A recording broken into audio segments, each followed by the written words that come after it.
एक वो जज जिसने देश हित के लिए अपने आप को, अपनी नौकरी को दांव पे लगा दिया। एक वो जज जिसने देश प्रेम में अपना इस्तीफा निसंकोच सरकार को दे दिया। उस ब्रिटिश सरकार को जिसने क्रूरता के साथ भारतवर्ष पे राज किया था।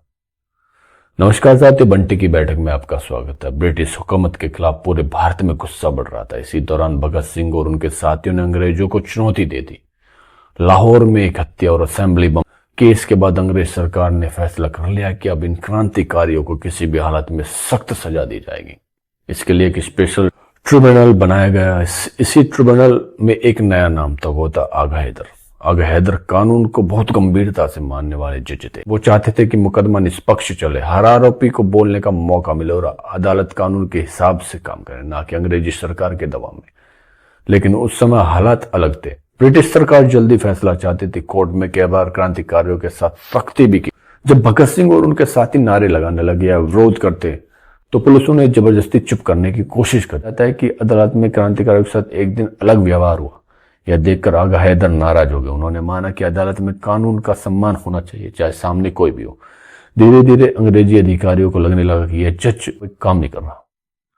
उनकी निष्पक्ष सोच ब्रिटिश सरकार को पसंद नहीं है। फिर एक ऐसा समय आया जब ट्रिब्यूनल में बदलाव करने की साजिश रची गई।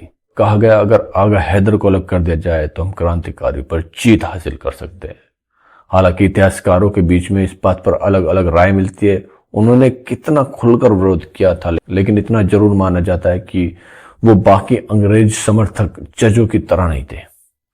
आखिर 1931 में भगत सिंह और सुखदेव थापा को फांसी दे दी गई। लेकिन आगा हैदर का नाम इतिहास में इसलिए याद किया जाता है क्योंकि उन्होंने उस दौरान इंसाफ की बात करने की कोशिश की। जो पूरी हुकूमत सिर्फ सजा चाहती थी, वहीं आगा हैदर इंसाफ चाहते थे। हर अदालत में सिर्फ फैसले नहीं होते, कुछ जज इतिहास भी लिखते हैं।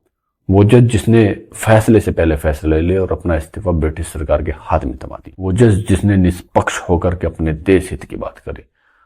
वो जज जिसने कानून का सम्मान रख करके अपने देश के क्रांतिकारियों को बचाने की पूरी कोशिश करी। मगर अफसोस, एक राजनीति ने उनके कदमों को रोक दिया। अगर आपको मेरी वीडियो अच्छी लगे तो मेरी वीडियो को लाइक कीजिए, शेयर कीजिए। धन्यवाद।